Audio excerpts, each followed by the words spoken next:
네, 안녕하세요. 라드금천 뉴스타인 이성호입니다. 오늘 6월 18일 라이브로 좀 진행할 예정이었는데 좀 늦춰졌습니다. 그래서 기존에 좀 다른 그 주소 값으로 오신 분들은 아마 지금 재생이 안 될 것 같아서 주소 값을 따로 사로 만들어서 좀 알려드리고 있습니다. 앞으로는 저 이게 매주 이렇게 좀 생방송으로 진행하면서 이렇게 좀 청취자분들이나 아니면 시청자분들에게 좀 이야기도 들어보는 그런 시간을 좀 가져볼까 합니다. 네, 오늘 첫 번째 소식입니다. 문예중학교가 남녀공학으로 바뀌어달라는 청원이 지금 이어지고 있습니다. 저희 문예중학교는 지금 남중이죠. 문예고등학교, 문예중학교 남중인데 문예중학교를 남녀공학으로 변화시켰다 좀 이야기가 있는데요. 주민들이 632명이 좀 이렇게 이야기를 했습니다. 632명이 서명을 통해서 좀 제출을 했고요. 럭키아파트, 머시테이, 그리고 성지아파트 인근 여학생들이 일단은 지금 동일중학까지 배치가 된다고 합니다. 지금 지도를 보시면 지금 이게 럭키아파트에서 지금 보이고 있는데요. 여기가 동일중학교입니다. 중간에 시흥중학교가 있긴 하지만 시흥중학교도 일부 배치가 되고 그리고 동일중학교도 일부 배치가 됩니다. 그런데 럭키아파트에서 동일중까지 도보로 약 33분, 네이버 지도로 33분이 남아요. 근데 차량을, 버스를 이용해서 32분인가 걸립니다. 그러니까 비슷해요. 비슷하기 때문에 더 그렇고, 또 여기 동일중학교가 지금 고바입니다. 그래서 좀 그래서 또 등교하는 학생들이 더 힘들지 않은가, 좀 생각이 들어서, 이런 문제 때문에 좀 이거를 남중에서 남녀공학으로 좀 바꿔달라고 이야기를 하고 있는 건데요. 좀 자세히 살펴보면, 이게 지난 6월 10일 날 문예중학교 남녀공학 개편 추진위원회가 서울 남부교육지원청 그리고 문예중학교에 내용을 좀 보냈습니다. 서명을 보냈고 여기에 대해서 서울 남부교육청 문예중학교는 일단 요거는 중학교 교장 교감의 결정할 사안은 아니다. 이거는 문일학원이라는 재단에서 결정해야 되고 이사진에 제출하겠다라고 좀 의견을 밝혔고요.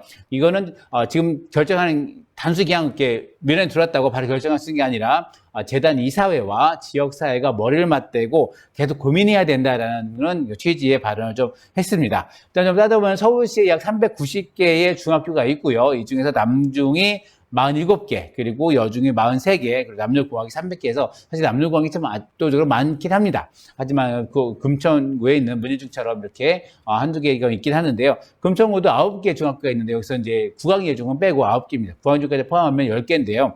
이 중에서 딱 한 곳, 문예중학교만 지금 남중으로 좀 편성된 단성학교라고 합니다. 이게 남중, 여중 이거를 단성학교라고 하는데요. 단성중학교가 되는 거고 2004년에 시흥 이동에 동일 여자 중학교였죠. 동일 여중이 이게 남녀공학으로 변화된 시기가 있습니다. 그래서 그런 사례가 있기 때문에 앞으로 이런 문제들에서 좀 적극적으로 지역사회가 좀 고민해야 되지 않겠냐라는 생각하는데 일부에서는 이제 재학생 학부모나 재학생 중에서는 이게 좀 남녀공학으로 전환하는 것에 대해서 좀 이렇게 반대하는 입장도 있습니다. 그런 것도 있고, 특히 남고가 함께이기 때문에 뭐 이런 생활권의 분리나 아니 이런 것에 대해서도 좀 고민하시는 분도 있는데, 일단 서울시 교육청이나 일단 교육청 차원에서는 남중, 여중, 남고, 여고 이런 단성 학교들이 남녀공학으로 변환할 때 시설 개선이 필요하죠. 화장실 같은 경우도 남자 화장실에서 여자 화장실을 만들어야 되는 거고, 동일중도 전환할 때 화장실 개선이나 이런 시설 개선에서 약 50억 정도가 이제 받은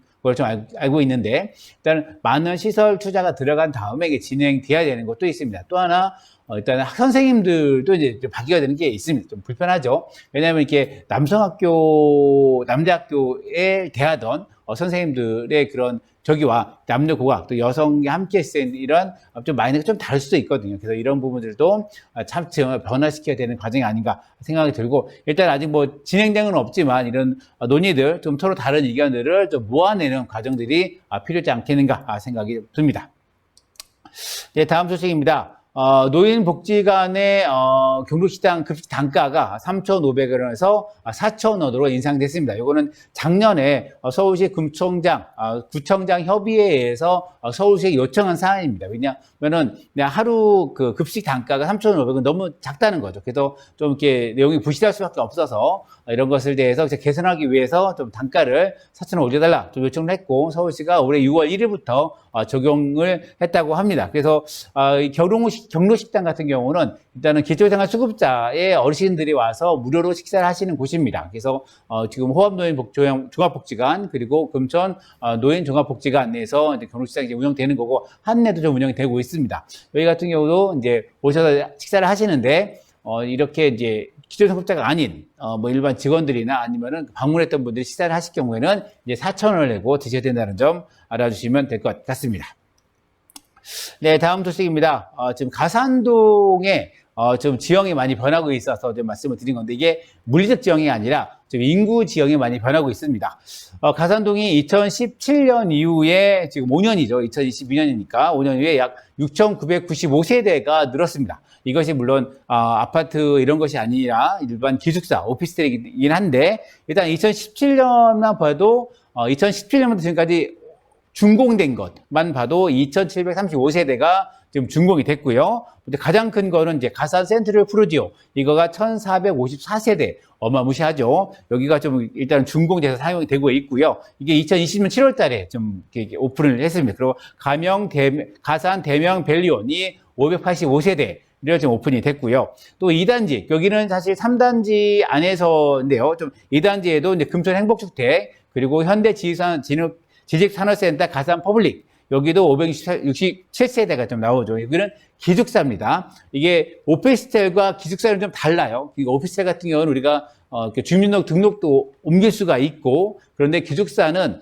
일단은 거기 지식산업센터에 있는 그 업체의 직원이어야 되고, 그리고 이제 이런 주민등록을 옮길 수가 없습니다. 그래서 기숙사 형태가 다르다는 점 알려주시면 될 것 같은데, 일단 아크로타워 지식산센터에도 778호실이 좀 만들어집니다. 3단지 같은 경우도 모비우스 타워에 지금 391세대, 그리고 가장 크게는 지금 대륙 테크노타워 22차 같은 경우에 185개가 좀 있고요. 그리고 이제 가산동 오피스텔 같은 경우도 376세대가 있습니다. 이게 다 합치면 2,633세대가 됩니다. 이거를 세 개를 다 합치면 6,995세대가 만들어지는 거죠. 이게 사실 이걸 좀 따져보면 이게 시흥 이동의 벽산 아파트의 5단지가 2,810세대입니다. 그리고 가산 두산 위브 아파트가 1,495세대입니다. 그러니까 5,900세대는 다르죠. 근데 이게 아파트 같은 경우는 뭐 4인 가구를 기준으로 하기도 하고, 그리고 여러 가지 공원도 있고, 뭐 이런 부대시설을 만들어지는데, 오피스텔 같은 경우는 그런 게 많이 없습니다. 주차 이런 것도 따라갈 수가 없는 부분이 있죠.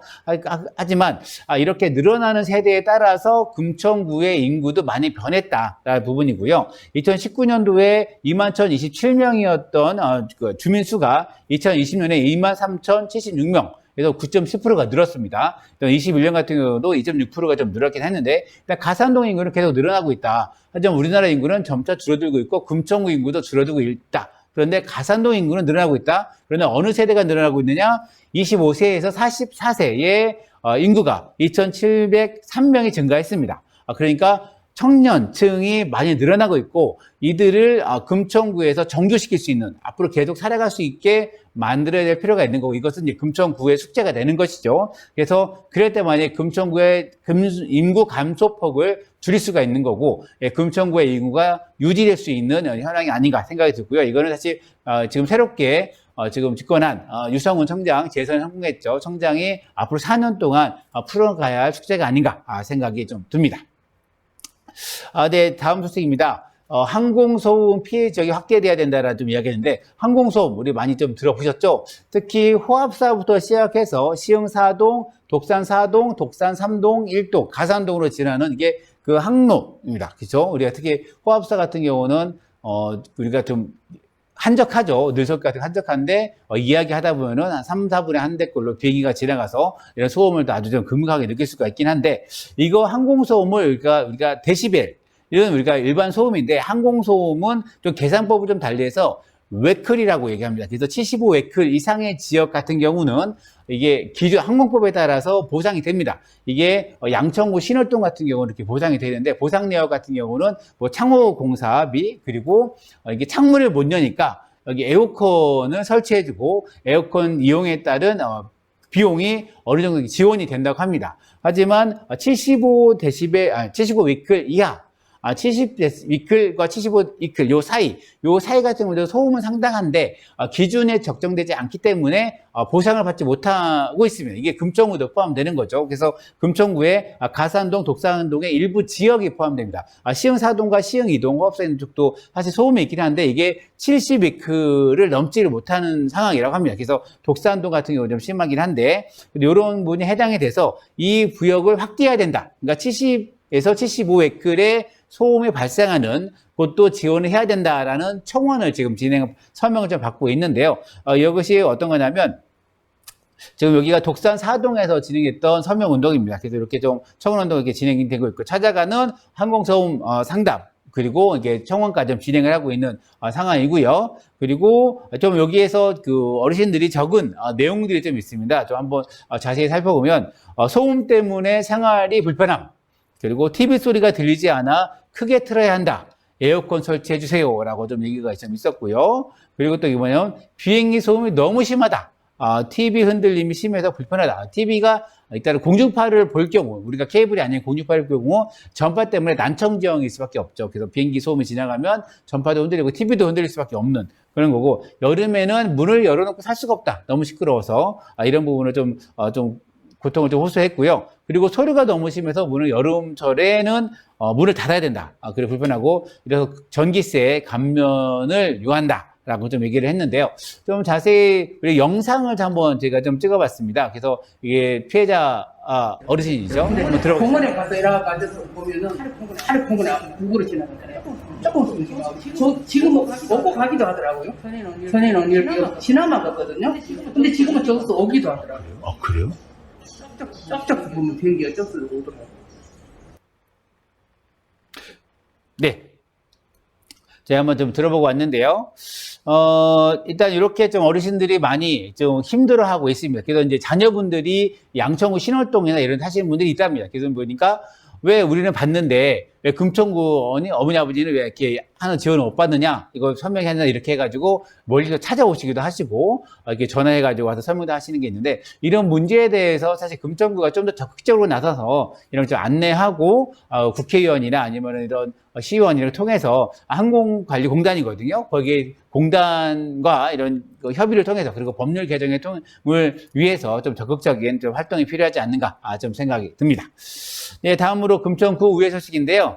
그럼 어제 금천구 의원 당선자들이 금천구 의회에서 오리엔테이션을 진행을 했습니다. 이렇게 좀 기념 나중에 기념 촬영했는데요. 오리엔테이션은 이렇게 좀 당선자들과 그리고 그 의회 사무국 직원들 간에 서로 오리엔테이션 진행되는 거고, 이제 의원 서로 소개하는 자리가 좀 있었고요. 각오를 나누는 자리도 만들어졌습니다. 이렇게, 그리고 백승권 현 구의원장이죠. 금천구 의장이 당선 배지, 구의회 배지도 나눠주면서 좀 인사를 하는 장면도 좀 있었습니다. 그리고 요거는 백승권 부회장님도 이게 인사말에서 좀 이렇게 가시돋침말을 했는데, 바로 요것 때문입니다. 뭐냐면 구의회 쇄신을 위한 더불어민주당 당선인 결의대회라는 것이 원래 어제 예정되어 있었는데 오후 2시에 이 우천 관계로 연기가 됐습니다. 아직 연기 일정은 잡히지 않았는데, 요거 가지고 지금 그 의회가 좀 시끌시끌합니다.